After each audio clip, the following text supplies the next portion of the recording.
m'appelle Guillaume Hébrard, je suis chercheur au CNRS et notamment ici à l'Institut d'astrophysique de Paris.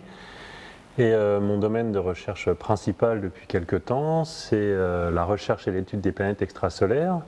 Donc les planètes extrasolaires, il s'agit, alors on connaît les planètes dans notre système solaire, la Terre, Vénus, Jupiter, etc., qui tournent autour de notre étoile le Soleil. Et donc les planètes extrasolaires, ce sont des planètes qui tournent autour d'autres étoiles que le Soleil. Et donc c'est intéressant de les rechercher, de les étudier, d'une part pour comprendre comment se forment et évoluent les systèmes planétaires, les planètes dans notre univers. C'est très bien d'avoir un exemple comme le nôtre, notre système solaire, mais en connaître d'autres, c'est bien plus enrichissant, c'est bien plus riche pour faire des études statistiques par exemple.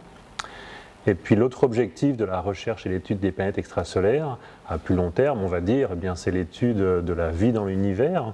Alors là, c'est vraiment des recherches à très longues échéances, des recherches encore plus ambitieuses, on pourrait dire. Donc évidemment, on connaît la vie sur la Terre, la vie est apparue et s'est développée sur la Terre, et donc on peut se demander est-ce qu'elle a pu se développer ailleurs dans l'univers. Se poser la question de la vie extraterrestre, donc se poser cette question d'un point de vue scientifique, on peut se la poser du point de vue de la science-fiction, de la philosophie, de la poésie ou de tout un tas de sujets, de tout un tas d'accès qui sont très intéressants aussi, mais donc on peut se poser cette question d'un point de vue scientifique. Et l'une des manières de se poser cette question et d'y apporter des éléments de réponse, c'est de rechercher et d'étudier des planètes extrasolaires pour essayer de voir si on peut détecter des planètes qui auraient des propriétés semblables à notre planète la Terre, qui, semble-t-il, est la seule qui a permis l'apparition et le développement de la vie dans notre système solaire. Voilà, première recherche.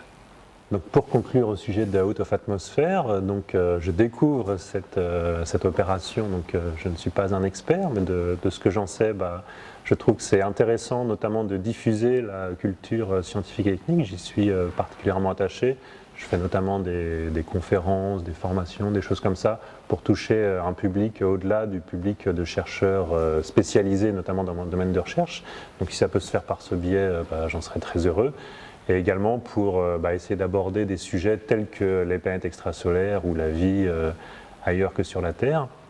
Donc on peut se poser ces questions d'un point de vue scientifique, comme je viens de le dire, mais si on peut échanger avec des spécialistes d'autres thématiques, c'est également très intéressant. Voilà.